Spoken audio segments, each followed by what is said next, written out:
It's not just British banks who want your money. Foreign banks, including those from Iceland, are also chasing your cash. But the Financial Services Authority says British savers must look beyond high interest rates when they decide where to put their money. The FSA has told Channel 4 News that consumers should consider other factors, including protection for their deposits in the extremely unlikely event that a bank gets into trouble. The FSA's concerns come as several foreign banks enter the savings market here with eye-catching rates. Two of those institutions are Icelandic, and although they're profitable, some in the banking sector say the Icelandic system involves greater risks for savers.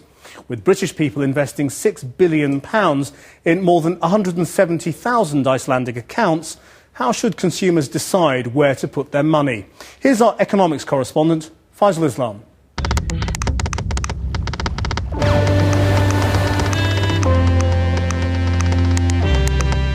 It may be an isolated volcanic rock in the northern Atlantic, but Iceland is booming. Now the most developed country in the world, says the UN, an economy more famous for the Cod Wars, now the epicentre of a dramatic takeover and banking boom. British brands like House of Fraser and West Ham United now owned here. And at the very moment we're all encouraged to save more, Icelandic banks have shaken up our staid savings market. Now, we all know about this country's volcanic activity, but in the past year or so, Iceland's financial eruption has been no less spectacular. This tiny country of 300,000 people has managed to snaffle £6 billion of British internet savings in just 18 months. But just how stable is Iceland's financial system? Under the brand name IceSave, Iceland's biggest bank, Landsbanki, has led the way, winning 170,000 accounts and is growing by 1,000 depositors a day. Kaupthing's Edge account launched just a month ago. Both banks have won over savers by offering the highest saving rates. Both point to their high profits and sound credit rating as evidence of their financial strength. But some in the city have concerns. The reaction of international money markets to events in Iceland is that the risk is growing and the appetite for that risk is receding, clearly. And the Icelandics have had to look elsewhere. They have found a ready market in the UK. Retail saving community. The context really is that we have an economy in Iceland that has a population of barely 300,000, which is the size of Coventry. Savings in the UK have been driven by the so-called best buy tables in newspaper personal finance pages and on the internet. Foreign banks from Turkey, Nigeria and Iceland have dominated recently, attracting business by offering the highest rate. Now Britain's financial regulator says that customers of all banks must look deeper. Certainly it's the eye-catching element, certainly in advertising, and the comparison tables, the best buy tables that are out there, both through newspapers and over the internet. So it's the element that catches the eye. Again, I think we all have a responsibility in the media and in financial services more generally to get the message across to consumers that they need to look beyond that headline rate. So it's an important factor, but there are other elements in making good, solid investment decisions. What about another league table used by city traders to rank the risks for banks raising cash from money markets rather than savers? These are complex trades called credit default swaps, or CDS. They allow investors to rate the chances of a bank defaulting on its corporate debts. 0 means no chance of default. Now Lloyds TSB rates 85 basis points and HSBC slightly higher. Bradford and Bingley, a second-tier UK bank, is just over 300. Meanwhile, Landsbanki stands at 469 and Kaupthing is much higher at 706. At face value, the market is certainly indicating that it's very risky. A typical European financial institution would be well within the range of 40 to 80 basis points. And you're right, we're seeing basis points of 250, 350, even 450 for some banks. So at face value, the market is saying we see these institutions as far riskier than average, by multiples of 4, 5, 6, 10. So one has to look at this very seriously. Kaupthing told us in a statement that it has a very strong funding position and strong ratings from 3 international ratings agencies. All Icelandic banks are experiencing wide CDS spreads, it's said, but this volatility has no real bearing on its true cost of funds. In private, some Icelandic financiers believe they're being pounced upon by secretive hedge funds.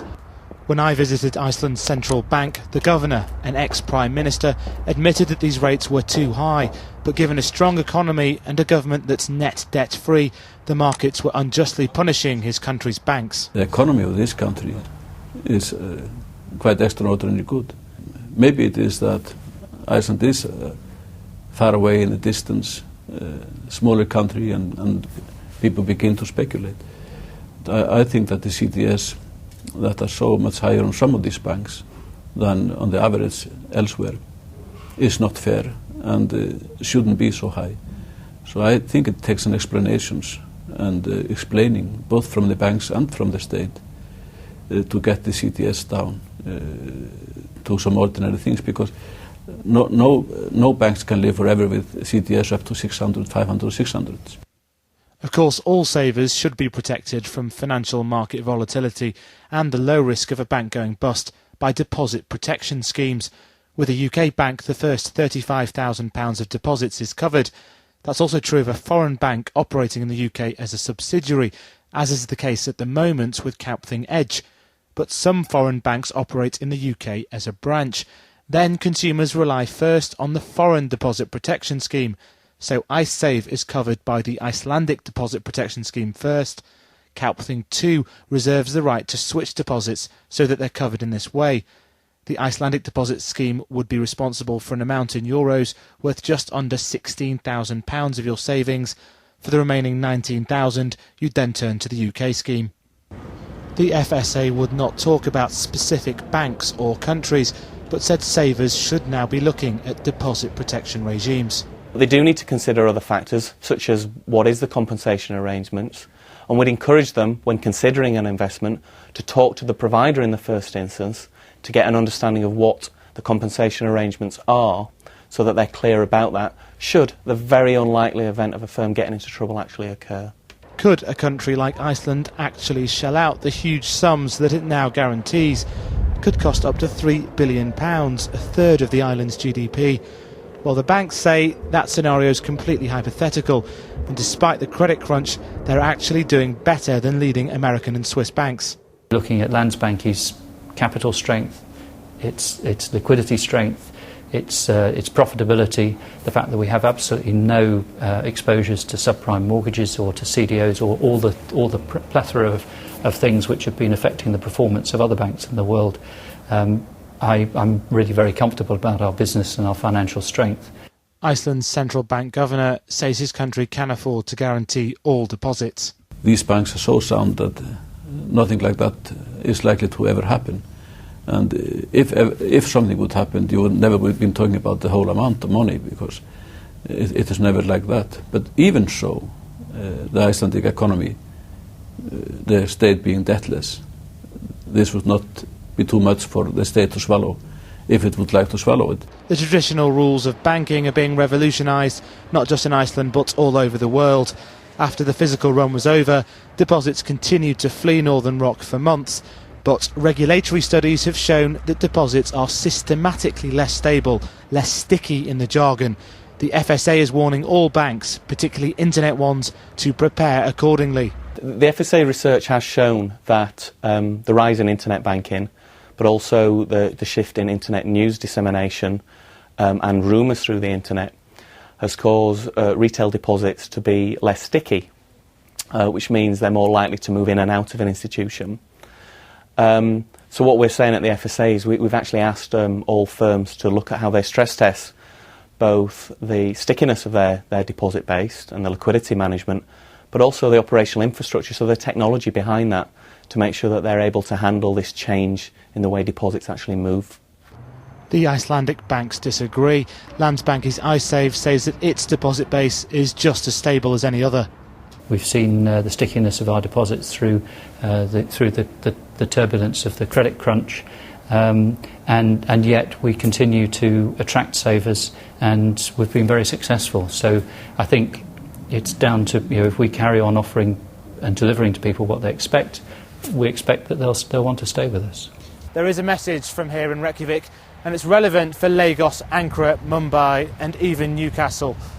That the murky, complex financial world of hedge funds, rampant rumours and loan guarantees that solely used to be the domain of city traders is now relevant and should be studied by you, the ordinary saver.